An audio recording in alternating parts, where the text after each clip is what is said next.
جمال الوجود بذكر الإله وتصفو الحياة بنور هدى۔ دوسری چیز، اس مہینے کی دو سب سے بڑی عبادتیں ہیں۔ ایک حج کی عبادت ہے جس کے بارے میں گزشتہ ہفتے بات آئی، اور دوسری عبادت جو ہے وہ قربانی کی عبادت ہے۔ اور یہ عید اللہ کی طرف سے دی گئی ہے، اور مسلمانوں کے لیے صرف دو عیدیں ہیں، دو کے علاوہ کوئی تیسری عید مسلمانوں کو نہیں دی گئی۔ ایک تو عید وہ تھی جو رمضان المبارک کے مہینے میں ہم نے جو روزے رکھے اللہ کی توفیق اور اس کے فضل و کرم سے، اس کے نتیجے میں اللہ نے ہمیں ایک عید دی تھی۔ اور ایک عید یہ ہے جو حج کے نتیجے میں اور حج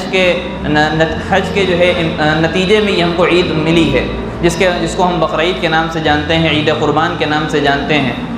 قربانی کے دن کے نام سے جانتے ہیں۔ تو قربانی کے بارے میں اللہ کے رسول صلی اللہ علیہ وسلم کو مخاطب کرتے ہوئے قرآن کہہ رہا ہے کہ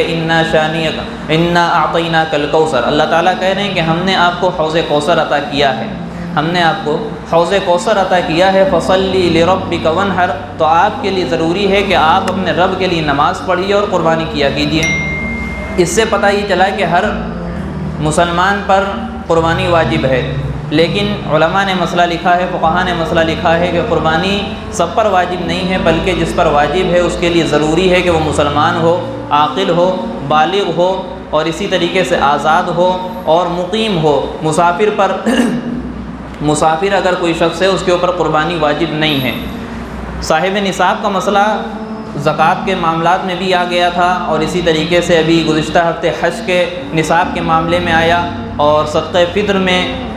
صاحب نصاب کی بات آئی تھی، اس پر بات ہوئی تھی۔ صاحب نصاب سیدھا یہ سمجھ لیں کہ اگر کسی کے پاس 52.5 تولہ چاندی ہو یا اس کے برابر قیمت موجود ہو تو اس کے اوپر قربانی واجب ہو جاتی ہے۔ زکوٰۃ اور صدقہ فطر اور بقرعید کے قربانی کا جو نصاب ہے اس میں فرق یہ ہے کہ زکوٰۃ میں جب آدمی صاحب نصاب بنتا ہے، مثال کے طور پہ آج 1 ذی الحجہ ہے، ذی الحجہ کی 1 تاریخ ہے، تو آج اگر کوئی صاحب نصاب بنا تو اگلے سال 1 ذی الحجہ کو اس کے اوپر زکوٰۃ فرض ہوگی۔ لیکن قربانی کا اور صدقہ فطر کا جو مسئلہ ہے، اگر قربانی کے دن یا صدقہ فطر ادا کرنے کے دن یعنی عید اور بقرعید کے دن صبح صادق کے وقت بھی کوئی صاحب نصاب بن جاتا ہے تو اس کے اوپر قربانی واجب ہو جائے گی۔ اگر بقرعید والے دن بھی یا اس کے 3 دن جو قربانی ایام النحر کے ہیں اس دن کوئی صاحب نصاب بن جاتا ہے، اس کے پاس مال آ جاتا ہے اتنا کہ جس کے ذریعے سے 52.5 تولہ چاندی خریدی جا سکے، تو اس کے اوپر قربانی واجب ہو جاتی ہے۔ اللہ کے رسول صلی اللہ علیہ وسلم نے قربانی کے تعلق سے بتایا کہ ما عمل آدمی من عمل یوم النحر احب الی اللہ من احراق الدم او کما قال، اللہ کے رسول صلی اللہ علیہ وسلم نے فرمایا کہ 10 ذی الحجہ کو یعنی ایام النحر قربانی کے دنوں میں اللہ تعالیٰ کے نزدیک جو سب سے محبوب ترین عمل ہے وہ خون بہانا ہے، وہ خون بہانا ہے۔ یہ بات بھی آئی تھی کہ خون بہانا اور یہ قربانی کرنا یہ کوئی معمولی بات نہیں ہے۔ قربانی کے معنی آتے ہیں تقرب کے، کسی کے نزدیک ہو جانا، کسی کے قریب ہو جانا، کسی کے جو ہے تقرب حاصل کر لینا۔ تو اللہ کی قربت حاصل کی تھی حضرت ابراہیم علیہ السلام نے، حضرت اسماعیل علیہ السلام نے، تو ان کی یاد میں یہ قربانی کا سلسلہ چلا ہے، ان کی یاد میں یہ قربانی کا سلسلہ چلا ہے۔ اگر ہم اسی جذبے کے ساتھ، اگر ہم اسی نیت کے ساتھ قربانی نہیں کرتے، اگر ہماری نیت میں کھوٹ ہے، اگر ہماری نیت میں کوئی گندگی آ گئی ہے تو ہماری قربانی ادائیگی تو سنت ادا نہیں ہو سکتی لیکن ایک رسم ادا ہو سکتی ہے، گزشتہ ہفتے بات آ چکی ہے۔ تو جب ہم قربانی کرنے چلیں تو سب سے پہلے اپنی نیت کو دیکھیں کہ ہماری نیت کیا ہے، ہمارے اندر اللہ کے لیے اللہ کی مرضی کے مطابق اپنی جان اور اپنا مال سب کچھ قربان کرنے کے لیے ہمارے اندر جذبہ ہے یا نہیں ہے۔ اگر جذبہ ہے اور ہماری نیت ایسی ہے تب تو ہماری قربانی ٹھیک ہے۔ اور ہم جانوروں میں دیکھیں کہ جانوروں میں کوئی عیب نہ ہو، وہ بیمار نہ ہو، وہ لنگڑا نہ ہو، وہ بوڑھا اور ضعیف اور کمزور نہ ہو۔ اسی طریقے سے تمام مسائل ہیں قربانی کے جو ہمیں معلوم کرنے کی ضرورت ہے، اور اللہ کے رسول صلی اللہ علیہ وسلم نے جو قربانی نہیں کرتے ہیں ان کے بارے میں فرمایا کہ من وجد ساعتا فلم یضحی فلا یقربن مصلانا او کما قال، فرمایا کہ جو شخص وسعت رکھتا ہو، جو صاحب نصاب ہو، اس کے اوپر قربانی واجب ہو گئی ہو اور اس کے باوجود وہ قربانی نہیں کرتا ہے تو وہ ہمارے عیدگاہ کے قریب بھی نہ بھٹکے، ہمارے عیدگاہ کے قریب نہ آئے۔ حدیث میں، شریعت میں، قرآن میں وعید وہیں پر آتی ہے، سزا وہیں پر دی جاتی ہے، اور دھمکی وہیں پر دی جاتی ہے، تنبیہ وہیں پہ کی جاتی ہے۔ جو چیز ضروری ہوتی ہے اور وہ چیز نہ کی جائے، وہ چیز نہ کی جائے۔ سود لینا حرام ہے، سود لینے والے کے بارے میں بتایا، جو سودی کاروبار کرتا ہے تو اس کے بارے میں بتایا کہ اللہ اور اس کے رسول سے اعلان جنگ ہے، تو پتہ یہ چلا یہ ضروری ہے اس سے بچنا۔ تو اسی طریقے سے قربانی کرنا بھی ضروری ہے۔ من وجد سعۃ، ہر صاحب نصاب پر، جس کو اللہ نے قدرت اور طاقت اور جو ہے اس کے صاحب حیثیت اس کو بنایا ہے۔ اگر کوئی نہیں کرتا ہے تو قیامت کے دن اس سے پوچھا جائے گا، اللہ تعالیٰ پوچھیں گے کہ ہم نے تم کو مال دیا تھا، اس کو کیوں نہیں خرچہ کیا؟ جو قربانی واجب کی تھی تو قربانی تم نے وہ کیوں نہیں کی؟ تو اس کے بارے میں ہمیں جواب دینا ہوگا۔ اور اسی تعلق سے ایک اعتراض کیا جاتا ہے اسلام پر، بلکہ قربانی کے عمل پر ایک اعتراض کیا جاتا ہے کہ پورے ملک میں بلکہ پوری دنیا میں قربانی کا عمل انجام دیا جاتا ہے۔ اس کا کوئی شرط نہیں ہے کہ حج جو کرے اسی کے ساتھ قربانی کا عمل خاص ہے، ہر کوئی جو بھی صاحب حیثیت ہے وہ قربانی کر سکتا ہے، اس کے لیے واجب ہو جاتی ہے۔ تو اعتراض یہ کیا جاتا ہے کہ پوری دنیا میں اتنے جانور کاٹ دیے جاتے ہیں، اتنا گوشت جو ہے تقسیم کیا جاتا ہے،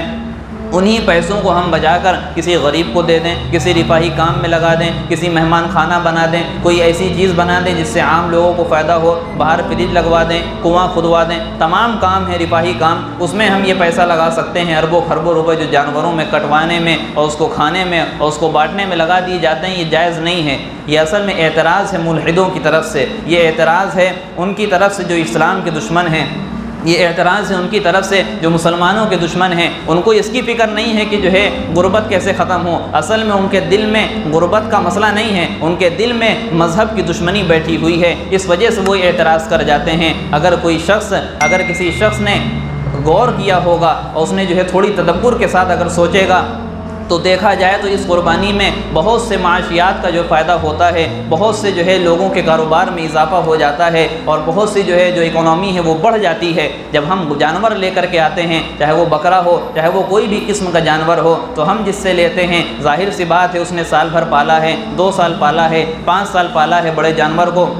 تو ہم جب اس سے لے کر کے آئیں گے ظاہر سی بات ہے اس کو پیسہ دیں گے، اس کی جو محنت لگی ہے سالوں کی اس کو اجر مل جائے گا، اس کا عوض میں ہم اس کو پیسے دے دیں گے تو اس کا فائدہ ہے۔ اس کے بعد جب ہم اپنے جانوروں کو چارہ کھلانے کے لیے کچھ خریدنے جائیں گے تو اس میں بھی وہ لوگ کماتے ہیں۔ اس کے بعد جب ہم بقرعید والے دن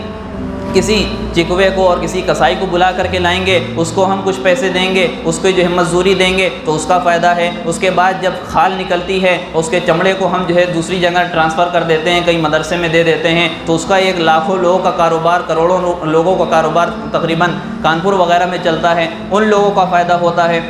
اس کے بعد جو گوشت ہم لوگوں کے گھر میں آتا ہے ہم ان غریبوں تک کے پہنچاتے ہیں جو غریب سال بھر صرف سوچ سکتے ہیں، خواب دیکھ سکتے ہیں، لیکن بکرے کا گوشت اور جو ہے بڑے جانوروں کا گوشت کھا نہیں سکتے، تو اللہ تعالیٰ اس کی برکت سے، بقرعید کی برکت سے ان تک کی یہ گوشت پہنچا دیتے ہیں۔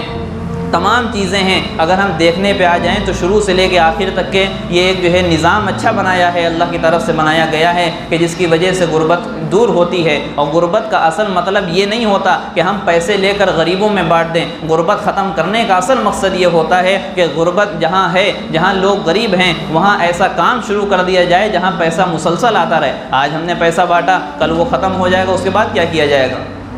یا اسی طریقے سے جیسے یہ اعتراض یہاں پہ کیا جاتا ہے تو کل کو وہاں بھی کیا جا سکتا ہے کہ صاحب ہم نماز تو گھر میں بھی پڑھ سکتے ہیں، تو مسجد کو ہم بدل کر کسی اور چیز میں تبدیل کر دیں، ہم مہمان خانے میں تبدیل کر دیں، مسافر خانے میں تبدیل کر دیں، کوئی آئے گا تو ہم اس کو فری میں جہاں رکائیں گے، کوئی آئے گا اس کو فری میں رہنے کی رہائش کا کام ہم دیں گے، اس کے لیے ہم کھانے کا انتظام کریں گے، تو مسجد کی ضرورت نہیں ہے، تو کیا اعتراض جائز ہو جائے گا؟ ہرگز جائز نہیں ہوگا۔ جو چیز شریعت نے جہاں پر رکھ دی ہے ہم کو اس چیز پر عمل کرنا ہوگا، چاہے ہمارے سمجھ میں آئے چاہے نہ آئے۔ اور یہ بات بھی ممکن نہیں ہے کہ ساری باتیں ہمیں سمجھ میں آ جائیں، یہ بات ممکن نہیں ہے کہ ساری بات ہمارے سمجھ میں آ جائے۔ وہ چیز دوسری ہے کہ جب بھی کسی کے دل میں اسلام کے تعلق سے، کسی تعلق سے کوئی اعتراض پیدا ہوتا ہے، کوئی اشکال پیدا ہوتا ہے، تو اس کے لیے ضروری ہے کہ وہ کسی عالم یا کسی مفتی کا رخ کرے اور ان سے دریافت کرے۔ کیونکہ آج کل کا جو ماحول چل رہا ہے، خاص طور سے ہم اپنے نوجوانوں سے کہیں گے کہ کوئی بھی مسئلہ ہو اپنے آپ حل کرنے کی کوشش نہ کرنا، گوگل اور یوٹیوب کے ذریعے سے حل کرنے کی کوشش نہ کرنا، علماء سے رابطہ کر لینا، مفتیوں سے رابطہ کر لینا، اور اگر ایک عالم کے پاس جواب نہ ملے تو دوسرے عالم کو بھی پکڑ لینا۔ دوسرے کے پاس نہ ملے تو تیسرے مفتی کے پاس چلے جانا، تمہیں جواب ضرور ملے گا۔ اسلام میں سارے جواب موجود ہیں، بس فرق اس چیز کا ہے کہ کسی پر صلاحیت ہے اور کسی پر صلاحیت نہیں ہے۔ آج کل طوفان بدتمیزی قائم ہے کہ کس طریقے سے لوگ اپنے اپنے اسلام کو چھوڑ کر جا رہے ہیں اور سوچتے یہ ہیں کہ ہماری ضرورت اللہ کو ہے۔ ہرگز ایسا نہیں ہے،